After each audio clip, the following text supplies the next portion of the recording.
Hi guys, Dr. Taylor here, and today we're going to talk a little bit about circadian rhythm. Circadian rhythm itself is something that needs to be talked about and is largely talked about by just a lot of the holistic wellness community in general. So what is circadian rhythm? Why should you care about it? Circadian rhythm is kind of this idea of that the sun, you wake up with the sun, you stay with the sun, and then when it's dark, you go to sleep. It's this idea of light input into your brain and how your body regulates with that input. It is well known, well studied that when you are out of sync with circadian rhythm, we see a lot of dysfunction start happening. This is particularly important in our fast-paced world where there is now blue light everywhere, like some of these cities that never sleep, and it just permeates everything. And it's not even just everywhere outside, but it's in our homes, like these lights, these LED lights that are so bright, and they tell us they have all of this blue light coming at you, our TVs, our phone screens, all of these things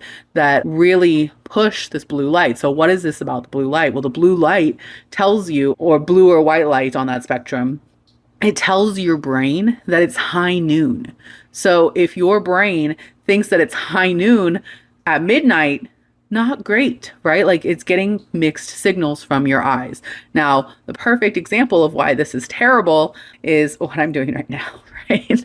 So it's late at night. The sun is already set, and I'm using a ring light right now to record this because I'm trying to get it out to you quickly. The problem is that I'm giving myself a lot of blue light right now, which is telling my brain that it's high noon. It's going to be time to stay awake because clearly the sun is out because it's so bright, right?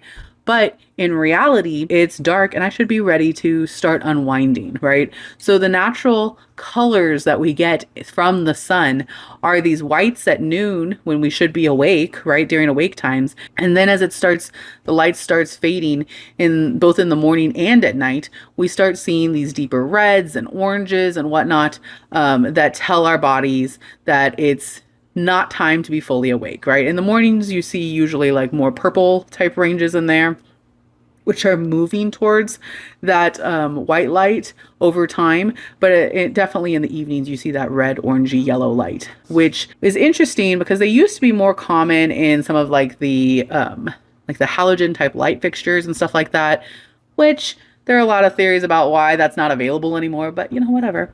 If I were a conspiracy theorist.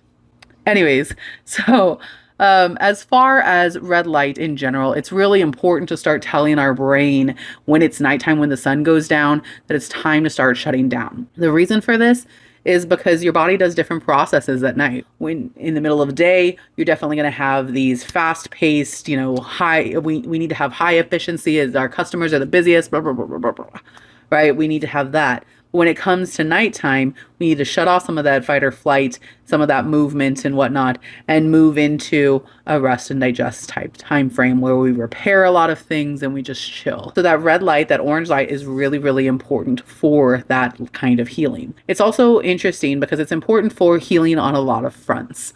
When we do a lot of red light therapy, which is a really big conversation, right? Like, why is it that lasers work? Why does that frequency work? Why does red light work?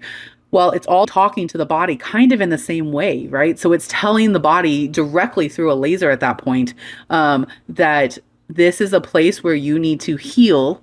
And when do we heal? When do we stimulate the body to heal? At nighttime. So we're giving it some of that input to say, hey, it's time to heal this, time to heal this, time to heal this. And that's what that red light, one of the many things, but one of the most important drivers of why red light therapy and laser stuff works is because it's putting in that wavelength that tells your body it's time to heal. So one of the other problems with the white light and that we get in a lot of environments now, especially in like big box stores and stuff like that, is that these lights, they actually flicker and they vibrate. The reason is supposedly to save energy, right? So they're turning on and off, on and off, on and off to save energy. But what they're actually doing is causing a minor strobe effect that is very, very subtle. So your eye doesn't naturally pick it up. Your conscious mind doesn't pick it up. But believe you me, the rest of your body does. It understands that there is a strobe effect happening. So this is important because, as you can imagine, there are warnings for strobe effects all of the time, right? It can cause like straight seizures and stuff like that, right? Well, that kind of input on your body all the time, especially in something like a store or, hospitals or something like that, It's very stressful on your system to have that kind of input all of the time. Now, people that are sensitive to these things will notice that when you go into some of them, it really stresses your body out. I happen to be sometimes sensitive to this, especially after like I gotten adjusted or whatever. And adjusting can impact your neuro functioning. And specifically, like if you're getting like a cervical adjustment, it can affect some of your eyesight things and how your body processes some of those things, which is why adjusting is amazing. But sometimes, your body is just trying to regulate the inputs or whatever. And I have found that if I go to a big box store or something after I get adjusted, then my system has a hard time with this insult of strobing lights coming at me and processing that on top of, like all the fragrances that are in there, on top of having to people with all of their energies, and then on top of the sound that you're experiencing. But aside from that, the vibration of the lights, your body is subtly hearing this buzz all of the time, and that's a constant stimulation. And those things are kind of intentional for a lot of reasons. So that's a whole conversation. But white light can, and some of these energy saving lights can be problematic for a lot of ways and talking to your nervous system in ways that we don't fully understand, but seem to be across the board pretty detrimental for our bodies, especially if it's not high noon. So as we look at some of these things, like I keep these red lights in a lot of my videos. I don't know if y'all have noticed, like there's this red light, there's a salt lamp back here, there's a salt lamp over there. That light outside is, I can't help, but I buffered it so it doesn't shine in my house as much. But I try to keep red lights. I have a red light in my bedroom. I have salt lamps in my bathroom, around. So at night, I can have light, but it's stimulating to go back to sleep. It's stimulating to decompress, right? So most nights when I'm not recording super late at night, I have that input almost immediately when I get home. I try to, if I get home at like 7, I might turn on the lights for a few minutes to like get myself in order, and then I turn off those lights and turn on my red lights and stuff to start decompressing. It's just as simple as getting a red light bulb or getting a salt lamp that you can start that healing process. You can also get individual lasers that they sell them for pretty cheap now, maybe couple hundred, that will help you heal certain areas. And they really do work because you're just giving red light therapy. Now there's a whole different variety. We can have a whole conversation about the wavelengths and which frequency is the best and which type of red light therapy and why is this one so expensive and not this one. And that's a whole conversation that we can totally have.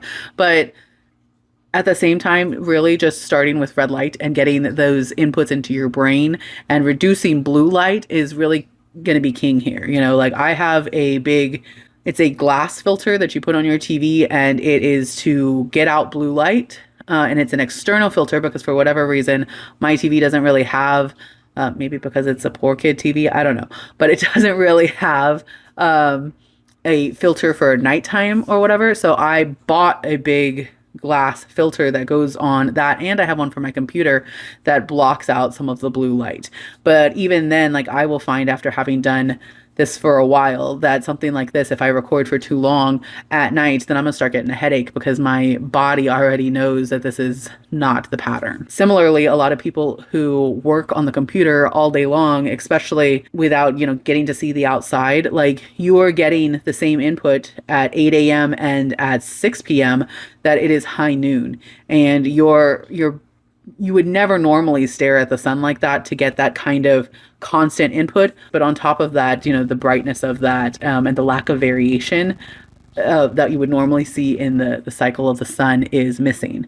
So it really screws people up. And then you go home and watch a TV screen that is also blue or look at your phone or whatever, which is also blue if you don't have a filter on it. And now you're just getting blue light being told you all the time. So it's really important to have some of these filters and whatnot on your screens, on your phone, and then to really monitor at home. Making sure that you have warm lighting throughout your home at night is probably one of the most important things that you can do. So with that said, I think honestly, circadian rhythm is probably one of the single most important things that we can do for our bodies. I think that your body has this understanding, this inherent understanding of what it's supposed to do, like which crew to put out, right? And if we are messing with that foundational level of things, with having these cities that don't go to sleep and bright lights everywhere and all of these things, you are foundationally telling your body never to rest and repair and digest. So if we can just get that message, of all the messages, we can get that message. How much could your body actually heal your problems if you just let it heal your problems, right? If it wasn't always thinking it's high noon and you have to work and you're running from a bear, and then all of a sudden you're exhausted because now you've been running from a bear for forever and you never got to rest. Circadian rhythm is such a big part of that. It's definitely not the only part. I mean, like, stress from work is real, right? And that will keep you up at night just as much. But circadian rhythm is a really big part. Start looking into some of those things. I think that as we talk about, going to talking about daylight savings time and stuff like that, you'll see a little bit more of why circadian rhythm is so important and how daylight savings time has kind of screwed it up a little bit, and why no one else does it but us. Getting these little changes, it's going to be subtle. It's going to take a little bit of time, but over time, you'll start noticing that your body is responding more and more to that. And I think it's really important, and a conversation worth having. Do I think you should get red light therapy? Absolutely. Do I also think on the other side of that you should get sun at high noon that tells you high noon? Absolutely. So what you should really, your day should kind of look like is that you anywhere, let's say 11 to 3, right? During that time, you get outside for 15, 20 minutes, get without sunglasses, because sunglasses are just blocking the rays from getting to your eyes, which are telling you what time of day it is. So get outside. And even with or without the sun or whatever it is, because, there's still going to be enough sun that your brain can tell some of these things. So get outside and expose your eyes to the light outside 15, 20 minutes from that 11 to 3 window. And then at night, when the sun goes down, turn all of your lights to a warm coloring.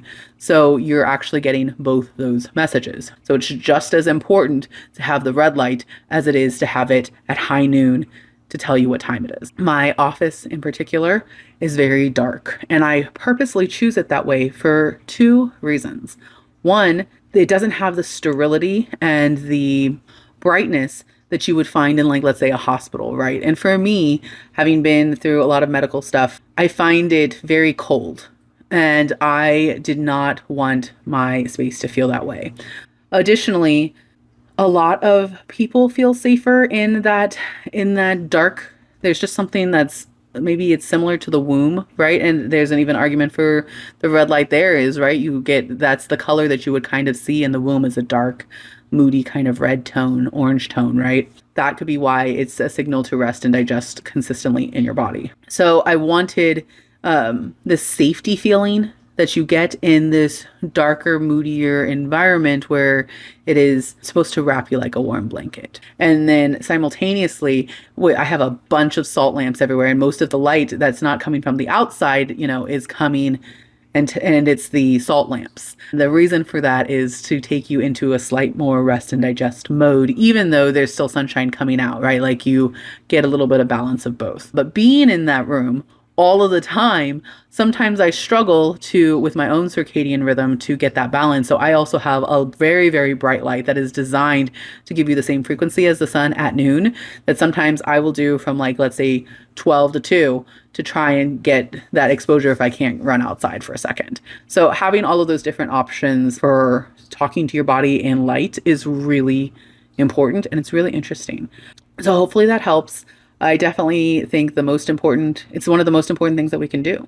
So as we end this talk on circadian rhythm, definitely stay tuned. We'll probably talk more about how these cities that don't go to sleep, that it impacts your brain on a lot of different levels, and what that looks like for the rest of your body, and mitochondrial health in particular. But anyways, so I hope that helped, and I will see y'all in the next one. Thanks, guys.